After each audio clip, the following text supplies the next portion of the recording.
മടിയിലിരുത്തി വിരലാൽ കുരിശു വരപ്പിച്ച സന്ധ്യകളും ഇളം മുട്ടിൽ കൈകൾ കൂപ്പി ഈശോയ്ക്കുമ്മ കൊടുത്തതും ഇന്നും എന്നോർമ്മയിൽ വീണ്ടും തെളിയുന്നു. തിരിച്ചു നടക്കാൻ കൊതിക്കുന്നു, തിരിച്ചു നടക്കാൻ കൊതിക്കുന്നു.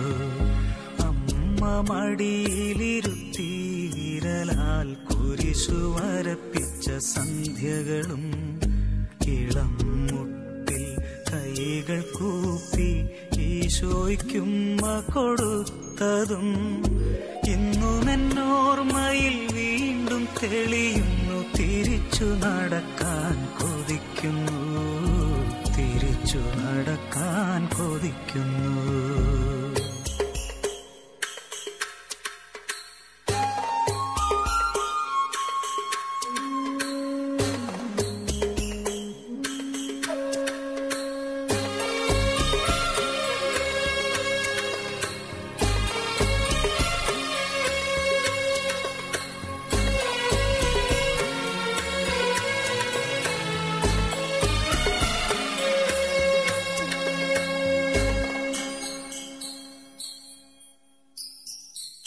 തൂവെള്ള വസ്ത്രവും മുടിയും ചാർത്തി പുലരിതൻ പൂക്കളും കൈകളിലേന്തി. തൂവെള്ള വസ്ത്രവും മുടിയും ചാർത്തി പുലരിതൻ പൂക്കളും കൈകളിലേന്തി അൾത്താര മുന്നിൽ കൈകുപ്പി നിന്ന് ആദ്യ കുർബാന തന്നോർമ്മകളും പച്ചകടാതെ മനസ്സിൽ നിറയുമ്പോൾ തിരിച്ചു നടക്കാൻ കൊതിക്കുന്നു, തിരിച്ചു നടക്കാൻ കൊതിക്കുന്നു.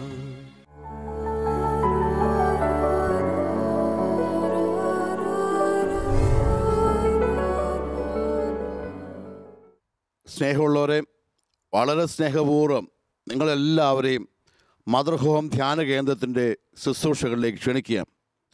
പ്രത്യേകിച്ച് ഈ വചന പ്രഘോഷത്തിലൂടെ നിങ്ങളുടെ അടുത്തെത്താൻ സാധിക്കുന്ന ഈ നല്ല നിമിഷങ്ങളോർത്ത് ദൈവത്തെ മഹത്വപ്പെടുത്തുന്നു. തീർച്ചയായും ഈ വചനം കേൾക്കുന്നവരെയും കാണുന്നവരെല്ലാം കർത്താവ് അനുഗ്രഹിക്കട്ടെ എന്ന് ഞാൻ തീക്ഷ്ണതാപൂർവ്വം പ്രാർത്ഥിക്കുന്നത്. Hallelujah, hallelujah. പ്രിയപ്പെട്ടവരെ, ഈ ദിവസങ്ങളിൽ വചനം വായിച്ചു വന്നപ്പോൾ സംഖ്യയുടെ പുസ്തകം 12-ാമത്തെ അധ്യായം വീണ്ടും ഒന്നുകൂടെ ശ്രദ്ധിച്ചു വായിച്ചു. ഇസ്രായേൽ ജനം മരുഭൂമിയുടെ യാത്ര ചെയ്തതിൻ്റെ കഥ പറയുന്ന പുസ്തകമാണ് സംഖ്യയുടെ പുസ്തകം. മോശ ഇസ്രായേൽ ജനത്തിന് കണക്കെടുത്ത്, ജനസംഖ്യ കണക്കെടുത്ത് തുടങ്ങിയതുകൊണ്ടായിരിക്കാം ആ പുസ്തകത്തിന് സംഖ്യ, ബുക്ക് ഓഫ് നമ്പേഴ്സ് എന്ന് പേര് വന്നു. പക്ഷേ യഥാർത്ഥത്തിൽ ആ പുസ്തകം മരുഭൂമിയിലൂടെ നടക്കുന്ന ഇസ്രായേൽ ജനത്തിൻ്റെ കഥയായിരുന്നു. സീനായി മലയും മുകളിൽ വെച്ച് 10 കൽപ്പനകൾ കിട്ടിയ ശേഷം പിന്നെ 40 വർഷത്തോളം മരുഭൂമിയിലൂടെ നടന്ന് കാനാൻ ദേശത്തേക്ക് പോകുന്ന ആ കാലഘട്ടത്തിൻ്റെ കഥയാണ് സംഖ്യയുടെ പുസ്തകത്തിലുള്ളത്. ഈ കാനാൻ ദേശത്തേക്ക് എത്തുന്നതിന് തൊട്ട് മുമ്പ് നടക്കുന്ന സംഭവമായിട്ടാണ് സംഖ്യയുടെ പുസ്തകം 12-ാമത്തെ അധ്യായം കാണുന്നത്. അവിടെ ഒരിക്കൽ മോശയ്ക്കെതിരായി അഹ്റോനും അഹ്റോൻ്റെ പെങ്ങൾ മിരിയാമും പിറുപിറുത്തു. മോശ ദൈവത്തെ മുഖാമുഖം കാണുന്ന പ്രവാചകനാണ്. മോശ നേതാവാണ്, എല്ലാം ഭംഗിയായി ചെയ്യുന്നതാണ്, ദൈവത്തിൻ്റെ ഹിതമറിഞ്ഞ് ജനത്തോട് വ്യാഖ്യാനിച്ചു കൊടുക്കുന്നതാണ്. പക്ഷേ ആ മോശയുടെ ഒരു ഭാര്യയെക്കുറിച്ച് അഹ്റോനും പെങ്ങൾക്കും ഇഷ്ടപ്പെടാത്തവരിൽ അവർ പിറുപിറുത്തു. കുഷ്യസ്ത്രീയെക്കുറിച്ച് അവർ പിറുപിറുത്തപ്പോൾ കർത്താവ് കണ്ടു. കർത്താവ് ഇറങ്ങി വന്ന് ചോദിച്ചു, എൻ്റെ മുഖം ദർശിക്കുന്ന എൻ്റെ പ്രവാചകനായ മോശയെക്കുറിച്ച് പിറുപിറുക്കാൻ നിനക്ക് എന്താണ് അവകാശം? മോശയ്ക്ക് എന്തെങ്കിലും തെറ്റ് പറ്റിയാൽ ഞാനത് തീർത്തോളും, ഞാൻ അവനെ ശിക്ഷിക്കും, ഞാൻ അവനെ തിരുത്തും.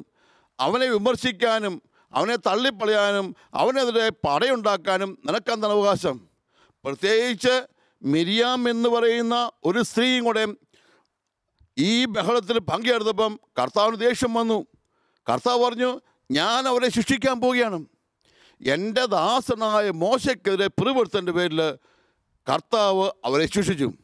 ശിക്ഷ കിട്ടി വന്നപ്പോൾ ദൈവം മോശയ്ക്ക് തുണയായി കൊടുത്ത അഹ്റോൻ്റെ ഏറ്റവും പ്രിയപ്പെട്ട പെങ്ങളാണിത്. പക്ഷെ സംഭവിച്ചെന്താ, ഈ പെങ്ങള് ഒരു വ്രണമായി കുഷ്ഠം വന്നങ്ങ് തീർന്നു. വചനം പഠിപ്പിക്കുന്നുണ്ട്, സംഖ്യയുടെ പുസ്തകം 12-ാമത്തെ അധ്യായത്തിൻ്റെ 6-ാം വചനം പഠിപ്പിക്കുന്നുണ്ട്, കർത്താവിൻ്റെ കൃപ വിട്ടുപോയി. കർത്താവ് വിട്ടുപോയപ്പോഴും സംഭവിച്ചു, മിരിയാം വ്രണമായി മാറി.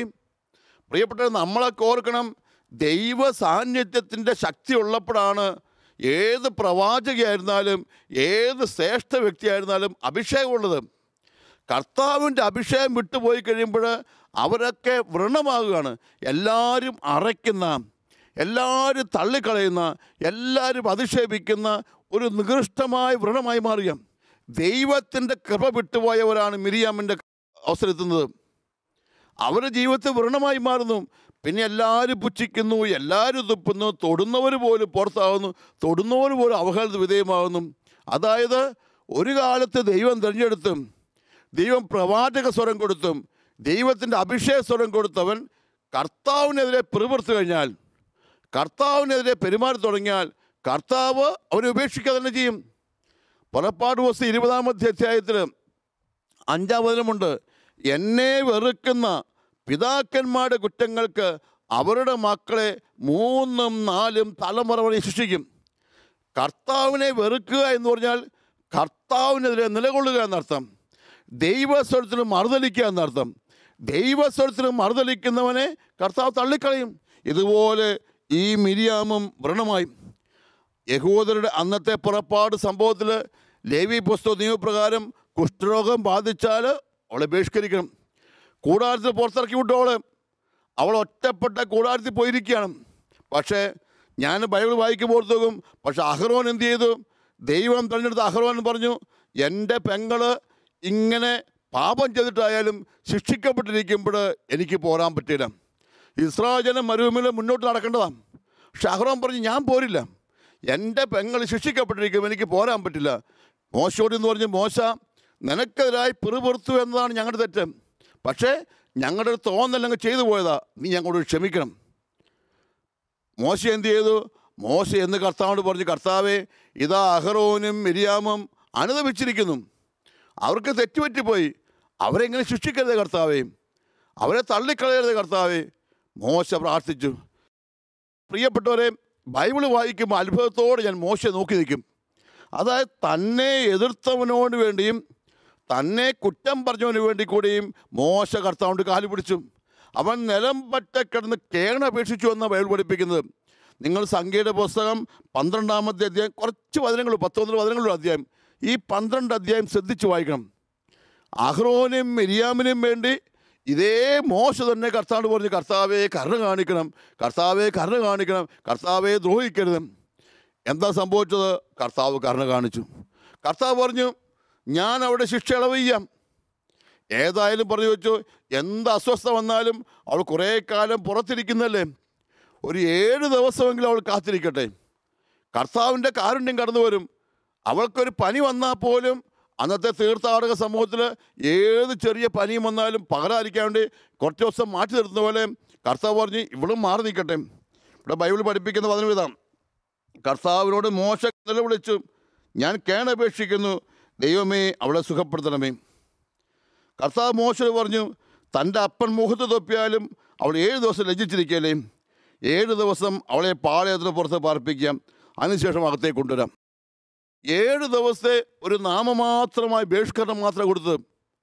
പ്രിയപ്പെട്ടവരെ, അതിനിടയ്ക്ക് സംഭവിച്ച മനോഹരമായ കാര്യം എന്ന് പറഞ്ഞാൽ, പുറപ്പെടേണ്ട സമയമായിട്ടും ഈ ജനവും മോശ ചിന്തിച്ചു, ഇവളില്ലാതെ ഞങ്ങൾ പോരുന്നില്ല, ഇവൾ സുഖം പ്രാപിച്ചു വരാതെ ഞങ്ങൾ പുറപ്പെടുന്നില്ല, മിരിയാമില്ലാതെ ഞങ്ങൾ പുറപ്പെടുന്നില്ല. ഞാൻ ബൈബിൾ വായിച്ചു പോകുമ്പോൾ ഓർക്കും, ഒരു സ്ത്രീക്ക് വേണ്ടി 6 ലക്ഷത്തോളം ജനം കാത്തു നിന്നു. തെറ്റുപറ്റി ശിക്ഷിച്ച് പുറന്തള്ളിയിരിക്കുന്ന അവളെ അങ്ങ് ഇട്ടിട്ട് പോകാനല്ല അവർ തയ്യാറായത്. അവർ ചിന്തിച്ചു, ശരിയാണ്, അവൾ തെറ്റുപറ്റി, പക്ഷെ അവൾ അനുദപിച്ചു, തിരുത്താൻ തയ്യാറായി. ആ ഒരു വ്യക്തിയെയും കൂടെ കൂട്ടിക്കൊണ്ട് മാത്രമേ ഞങ്ങളിനി പോകൂ, അവളെയും കൊണ്ട് മാത്രമേ മുന്നോട്ട് പോകൂ. അതായത് ആ ഒരു സ്ത്രീ ഏതൊരു വ്യക്തിയും എത്ര പ്രധാനപ്പെട്ടതാണെന്ന് അതിനെ നമ്മളെ ഓർപ്പിക്കാം. ഞാൻ ബൈബിൾ വായിക്കുമ്പോൾ ഓർത്തു പോകും, ഇത്ര മനോഹരമായ സ്ത്രീക്ക് വേണ്ടിയും ഇസ്രായേൽ ജനത്തിൻ്റെ 6 ലക്ഷം ജനവും കാത്തു നിൽക്കുന്ന ഒരു രംഗം. അവൾ സുഖം പ്രാപിച്ച് വരാൻ വേണ്ടി 7 ദിവസം ഇവരെല്ലാവരും കാത്തു നിൽക്കുക. അങ്ങനെ കാത്തു നിന്നപ്പോൾ അവൾ സുഖം പ്രാപിച്ചപ്പോൾ അവളും കൂടാരത്തിൽ കയറി വന്നപ്പോൾ പിന്നെ അവളെയും കൊണ്ടാണ് ഇസ്രായേൽ ജനം കാനാൻ ദേശത്ത് പുറപ്പെടുക. പ്രിയപ്പെട്ടവരെ, ഈ ബൈബിൾ വചനങ്ങൾ വായിക്കുമ്പോൾ 3-4 ചിന്തകൾ നിങ്ങളുടെ മുമ്പിലൂടെ കടന്നു വരുത്താൻ ഞാൻ ആഗ്രഹിക്കാം. ഒന്ന്, ദൈവത്തിൻ്റെ അഭിഷക്തനെതിരായും ദൈവശക്തിക്കെതിരായി പിറുപിറുക്കുമ്പോൾ തന്നെ ദൈവം അവനെ തള്ളിക്കളയുന്നു. ദൈവത്തിൻ്റെ കാരുണ്യം, ദൈവത്തിൻ്റെ സ്നേഹം, ദൈവത്തിൻ്റെ ചൈതന്യം കടന്നു വരുന്ന ആ വഴികളെ തള്ളിക്കളയുമ്പോൾ ഏത് വ്യക്തിയായാലും ശിക്ഷിക്കപ്പെടും. പ്രവാചകയാണെന്ന് മിരിയാം, അത് കൂടെ നിൽക്കുന്നവൻ്റെ പെങ്ങളാണ്. ദൈവം മോശയ്ക്ക് തുണയായി കൊടുത്ത അഹ്റോൻ്റെ പെങ്ങളാണ്. എന്നിട്ടും കർത്താവ് അവളെ തള്ളിക്കളഞ്ഞു. പ്രിയപ്പെട്ടവരെ, ഇപ്പോൾ ഈ കാലഘട്ടങ്ങളിൽ ഓർക്കണം, ചില സമർപ്പിതരും ചില വൈദികരും ചില ദൈവ ശുശ്രൂഷകരൊക്കെ തെറ്റുപറ്റിയാൽ അവർ ഏത് സ്ഥാനത്തായിരുന്നുമുള്ള കർത്താവ് അവരെ തള്ളിക്കളയാം. കർത്താവ് തൻ്റെ ശുശ്രൂഷയിൽ നിന്ന് അവരെ മാറ്റി നിർത്താം. കർത്താവ് അവരെ ശിക്ഷിക്കുക തന്നെ ചെയ്യും. തെറ്റുപറ്റി എന്നതുകൊണ്ട് അയ്യോ ഇനി മിരിയാമല്ലേ കണ്ണടച്ചേക്കാം ദൈവം വിചാരിക്കില്ല. ദൈവം അവരെ ശിക്ഷിക്കും. എന്തിനാണ് കർത്താവ് ശിക്ഷിക്കുന്നത്? അവർ അനുദപിക്കാനാണ്. അവരനുദപിക്കണം. പക്ഷെ അവരനുദപിച്ചു. ഒപ്പം തന്നെ ആരൊക്കെ അനുദപിച്ചു? എല്ലാവരും അനുദപിച്ചു. മോശയും അഹ്റോനും ജനം മുഴുവൻ പ്രാർത്ഥിച്ചു. പ്രിയപ്പെട്ട ഈ കാലഘട്ടങ്ങളിൽ ആർക്കെങ്കിലും ഒരാൾക്ക് പാളിച്ചു പറ്റുമ്പോൾ നമ്മൾ ജനം മുഴുവൻ കർത്താവിനോട് അനുദപിക്കണം. നമ്മൾ ജനം മുഴുവൻ പ്രാർത്ഥിക്കണം. ജനം മുഴുവൻ കേണപേക്ഷിക്കണം. അതായത് ചില പത്രവാർത്തകളിലും ദുരിതം കൊണ്ട് കടന്നു പോകുമ്പോൾ ഓർക്കണം, നമുക്കൊക്കെ പ്രാർത്ഥിക്കാൻ, ജനം മുഴുവൻ പ്രാർത്ഥിക്കാൻ ദൈവം അവസരം ഒരുക്കാം. ഒരു മിരിയാമിന് വേണ്ടി ജനം മുഴുവൻ നിലവിളിച്ച് പ്രാർത്ഥിച്ചപ്പോൾ കർത്താവ് ഇടപെട്ടതുപോലെ ഇനിയും കർത്താവ് ഇടപെടും. അതുകൊണ്ട് രണ്ടാമത്തെ ചിന്ത, ഒരു വ്യക്തിയുടെ തെറ്റിന് അയാളെ തള്ളിക്കളയുന്ന അതേ നിമിഷം തന്നെ നമ്മൾ അയാൾക്ക് വേണ്ടി പ്രാർത്ഥിച്ചു കൊടുക്കണം. അത് സമൂഹം മുഴുവൻ പ്രാർത്ഥിക്കുന്ന നിമിഷം. രണ്ടാമത്തെ ചിന്ത. മൂന്നാമത്തത് മോശയുടെ മനോഭാവം. തന്നെ ദ്രോഹിച്ച, തനിക്കെതിരെ സംസാരിച്ച വ്യക്തിക്ക് വേണ്ടി പോലും മധ്യസ്ഥം പ്രാർത്ഥിക്കാൻ മോശയ്ക്ക് സാധിച്ചു. അതായത് ഉപദ്രവിക്കുന്നവനോടും അധിക്ഷേപിക്കുന്നവനോടും പോലും മനസ്സിൽ കരുണയുടെ വാല് തുറക്കണം. പ്രിയപ്പെട്ട, ചിലപ്പോൾ നമ്മുടെയൊക്കെ ജീവിതത്തിൽ നമ്മളെയൊക്കെ അധിക്ഷേപിക്കുന്ന, നമ്മളെയൊക്കെ വിമർശിക്കുന്ന ഒരുപാട് പേരുണ്ടാകും. 100% ശരി നമ്മുടെ ഭാഗത്തായിരിക്കാം. പക്ഷേ മോശ മിരിയാമിന് വേണ്ടി കർത്താവിൻ്റെ കേണപേക്ഷിച്ചതുപോലെ നമ്മൾ അവരോട് ക്ഷമിക്കണം. ക്ഷമിച്ച് പ്രാർത്ഥിക്കുമ്പോഴാണ് കർത്താവ് ജീവിതത്തിൽ കടന്നു വരാൻ പോകുന്നത്. നാലാമത്തെ ചിന്ത, പ്രിയപ്പെട്ടവരെ, ഈ മിരിയാമിന് വേണ്ടി ഇസ്രായേൽ കാത്തു നിന്ന രംഗമാണ്. നമ്മൾ ഓർത്ത് നോക്കണം, ഈ കാലഘട്ടത്തിൽ പ്രത്യേക സ്ത്രീകളുടെ മഹത്വത്തെക്കുറിച്ചും പെൺകുട്ടികളുടെ മഹത്വത്തെക്കുറിച്ച് ചിന്തിക്കുന്ന ആഘട്ടങ്ങളിൽ ഒരു സ്ത്രീ പ്രധാനപ്പെട്ടതാണ്. അവൾ ശ്രേഷ്ഠതയാണ്. അവളെ ആദരിക്കാനും അവളെ അംഗീകരിക്കാൻ തയ്യാറാണ്. തീർച്ചയായും അവൾക്ക് തെറ്റുപറ്റിയുണ്ടാകാം. തെറ്റുപറ്റിയ കഥാപാത്രം മിരിയാം. പക്ഷേ തെറ്റുപറ്റി എന്നതുകൊണ്ട് അവളെ ഇട്ടിട്ട് പോകാൻ നമുക്ക് പറ്റില്ല. തെറ്റുപറ്റി എന്നതുകൊണ്ട് അവളെ ഉപേക്ഷിക്കാനും പറ്റില്ല. തെറ്റുപറ്റിയാലും അവൾ നമുക്ക് പ്രിയപ്പെട്ടതാണ്. അവൾ നമ്മുടെ മകളാണ്, അവൾ നമ്മുടെ പെങ്ങളാണ്, അവൾ നമ്മുടെ ചേച്ചിയാണ്, അമ്മയാണ്, എല്ലാമാണ്. തെറ്റുപറ്റുന്നു. ഞാൻ പലപ്പോഴും ഈ കാലഘട്ടത്തിൽ അവിടെ ഇവിടെയൊക്കെ പഠിക്കാനും ജോലിക്കും പോകുന്ന ചില കുട്ടികൾക്കൊക്കെ തെറ്റുപറ്റും. ചിലർക്ക് പറയും തള്ളിക്കളഞ്ഞേക്കാം, ഉപേക്ഷിച്ചേക്കാം. പക്ഷേ കർത്താവ് എന്താ പറയുന്നത്? തെറ്റുപറ്റിയാലും നമുക്ക് അവളെ കൂട്ടിയെടുക്കണം. തെറ്റുപറ്റിയാലും അവളെ നമുക്ക് നേടിയെടുക്കണം. ചിലപ്പോൾ തെറ്റിനൊരു ശിക്ഷ കിട്ടുന്ന കാലഘട്ടം കാണും. 7 ദിവസം കൂടാരത്തിന് വെളിയിൽ കുത്തിയിരുന്ന് കരഞ്ഞതുപോലെ ചിലപ്പോൾ അവൾ കരയേണ്ട കാലഘട്ടം കാണും. പക്ഷേ അത് കഴിയുമ്പോൾ അവളെയും നമുക്ക് കൂട്ടണം. അല്ലാതെ അവളെ ഇട്ടിട്ട് പോകുകയല്ല. പുകഞ്ഞ കൊള്ളിയെല്ലാം പുറത്ത് എന്നൊരു ശൈലിയൊന്നും ക്രിസ്തീയത ഇല്ല പ്രിയപ്പെട്ടവരും. അത് ഏത് വ്യക്തിയായാലും, എത്ര വലിയ പാപം ചെയ്ത വ്യക്തിയായാലും ഓർക്കണം, ആ പാപത്തെ നമ്മൾ വെറുക്കുന്നു. ആ പാപത്തിന് ശിക്ഷ വേണമെന്ന് പറയുന്നു. പക്ഷെ അതേ സമയത്ത് ആ വ്യക്തിക്ക് വേണ്ടി കരുണാർദ്ര ഹൃദയത്തോടെ കാത്തു നിൽക്കുന്നവനാണ് ക്രിസ്ത്യാനി. അവൻ അനുദപിച്ച് വരാനും അവൻ വിലപ്പെട്ട തിരിച്ചു വരാൻ ആഗ്രഹിക്കുന്നുണ്ട്. പ്രത്യേകിച്ച് മിരിയാമിന് വേണ്ടി ഇസ്രായേൽ മുഴുവൻ കാത്തു നിന്ന പോലെ നമ്മൾ കാത്തു നിൽക്കുന്നു. അനുതാപത്തിൽ കാത്ത് വരട്ടെ. അവർ സ്വീകരിക്കുന്നു. അതിനുശേഷം പുറപ്പെടുന്നത്. ഇന്ന് ചില ആൾക്കാരൊക്കെ ലാഭമുള്ളപ്പോൾ മാത്രം ആളുകളെ കൂട്ടം ചേർത്തും. ഒരു തെറ്റ് പറ്റിക്കഴിഞ്ഞാൽ അങ്ങ് ഉപേക്ഷിച്ച് കളഞ്ഞേക്കാം. ഇപ്പം നമ്മുടെ ഒരു അപ്പൻ, കുറേ വർഷം അപ്പന് നമ്മളെ വളർത്തി പരിപാലിച്ച് കൊണ്ടുവന്നു, നല്ല നിലയിലേക്ക് കൊണ്ടുവന്നു. തീർച്ചയായും അപ്പന് സ്നേഹമുണ്ട്. പക്ഷെ എന്തെങ്കിലും പ്രത്യേക സാഹചര്യത്തിൽ അപ്പനൊരു കള്ളുകൂടിയാണ്. ഒരിക്കലും മദ്യപിച്ച് വഴക്കുണ്ടാക്കി ഒരാളെ കുത്തിക്കൊന്ന് കണക്കാക്കാം. തീർച്ചയായും ചെയ്ത് തെറ്റാണ്, മദ്യപിച്ചതും തെറ്റാണ്, വഴക്കുണ്ടാക്കിയും തെറ്റാണ്, കുത്തിക്കൊന്ന് തെറ്റാം.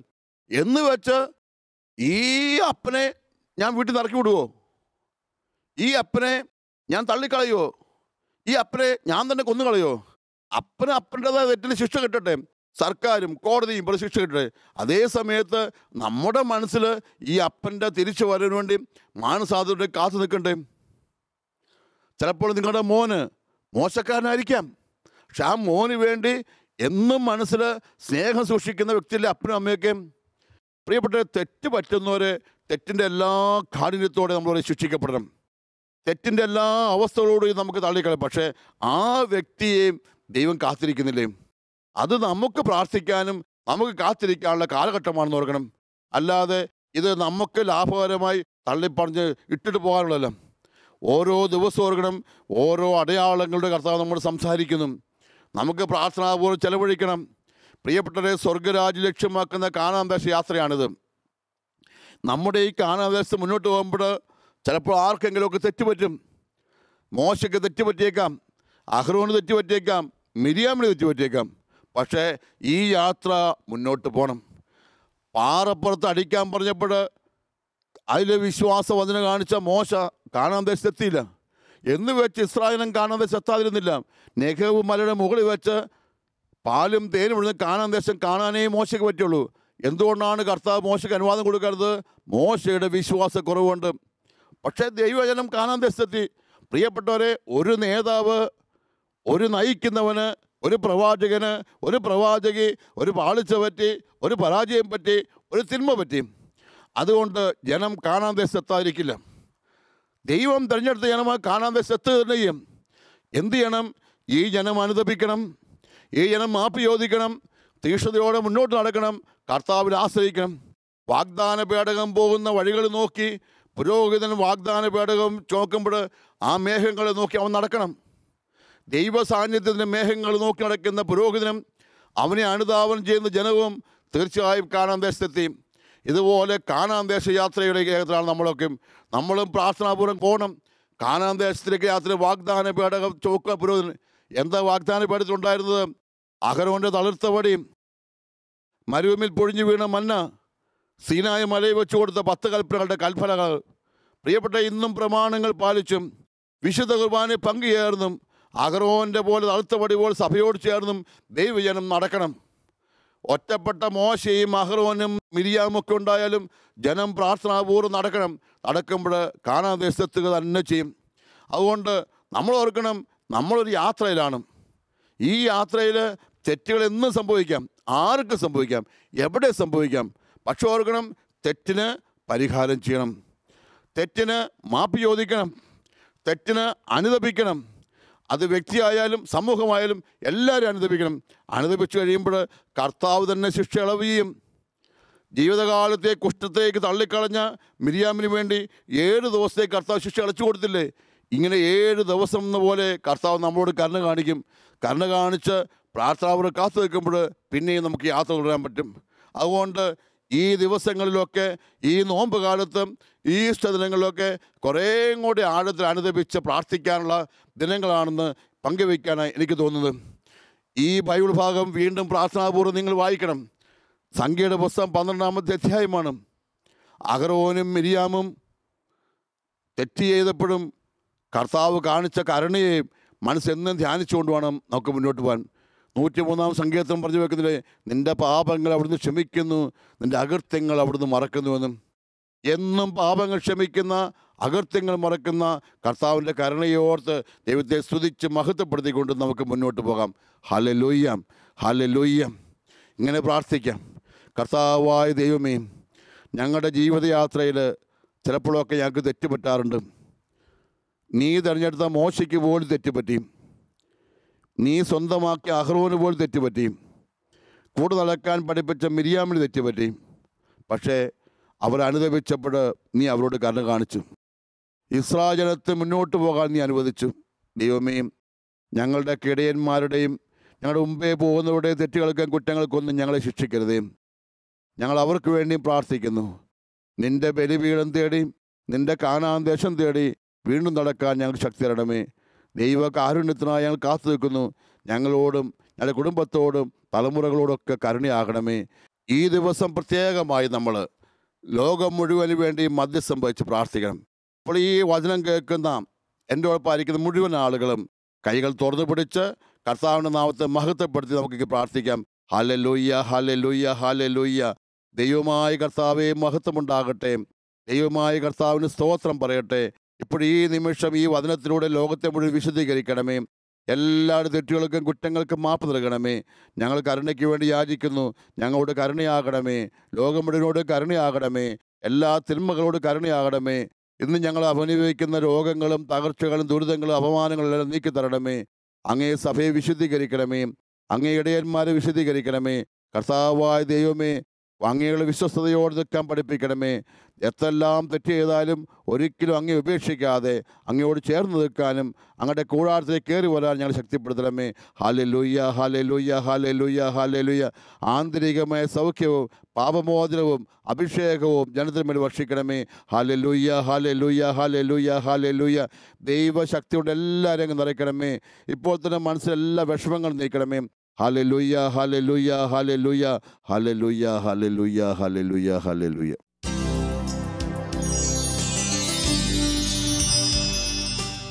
ഓ ദിവ്യമാം സ്നേഹമേ,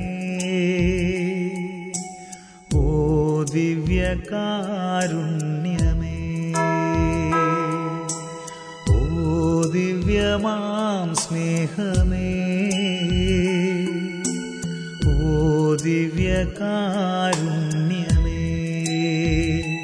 തിരുവത്താഴമേശയിലെ സമ്മാനമേ, തിരുവത്താഴമേശയിലെ സമ്മാനമേ, ഓ ദിവ്യമാം സ്നേഹമേ. ഞങ്ങൾ അങ്ങയെ ആരാധിക്കുന്നു, ഞങ്ങൾ അങ്ങയെ സ്തുതിക്കുന്നു, ഞങ്ങൾ അങ്ങേക്ക് നന്ദി പറയുന്നു. ഈ അൾത്താരയിൽ അങ്ങ് ഇവിടെ ഞങ്ങളുടെ കൂടെ ഉണ്ടെന്ന് ഞങ്ങൾ വിശ്വസിക്കുന്നു. സ്തുതികളിൽ വസിക്കുന്ന കർത്താവേ, നിന്റെ തിരുനാമത്തിന് മുമ്പിൽ എല്ലാ ശക്തികളും മുട്ടുമടങ്ങുന്നുവെന്ന് വിശ്വസിക്കുന്നു. ഇന്ന് എൻ്റെ ജീവിതത്തെ അസ്വസ്ഥമാക്കുന്ന എല്ലാ പ്രശ്നങ്ങളെയും രോഗങ്ങളെയും ആകുലതകളെയും നിന്റെ മുമ്പിലേക്ക് ഞാൻ സമർപ്പിക്കുന്നു. എന്നെ ഭാരപ്പെടുത്തുന്ന എല്ലാ ദുഃഖങ്ങളും നൊമ്പരങ്ങളും ഇപ്പോൾ സമർപ്പിക്കുന്നു. ഈ വചനം കേൾക്കുന്ന ഇവിടെ പ്രാർത്ഥിക്കുന്ന മുഴുവൻ ആളുകളുടെ മേലും അങ്ങ് ഭരണകർത്താവായിരിക്കണമേ. എല്ലാ തിന്മകളെയും അങ്ങ് ശാസിക്കണമേ. എല്ലാ തകർച്ചകളെയും അങ്ങ് ബന്ധിക്കണമേ.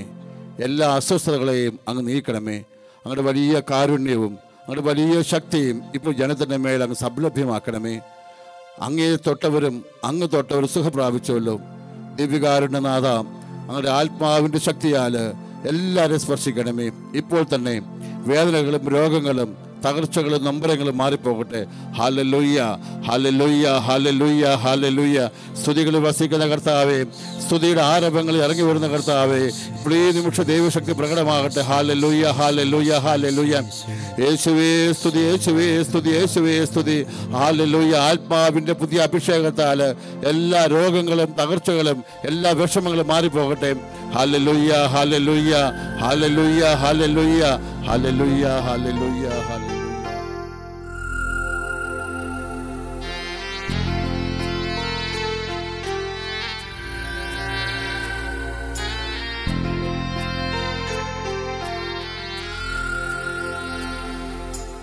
പൂർണ്ണ മനസ്സോടും പൂർണ്ണ ഹൃദയമോടും പൂർണ്ണാത്മാവോടും ദൈവമേ നിന്നെ ഞാൻ സ്നേഹിക്കുന്നു. പൂർണ്ണ മനസ്സോടും പൂർണ്ണ ഹൃദയമോടും പൂർണ്ണാത്മാവോടും ദൈവമേ നിന്നെ ഞാൻ സ്നേഹിക്കുന്നു. പരിശുദ്ധ പരമമാ ദിവ്യകാരുണ്യമേ, എന്നുമെന്നും നിനക്കാരാധന. പരിശുദ്ധ പരമമാ ദിവ്യകാരുണ്യമേ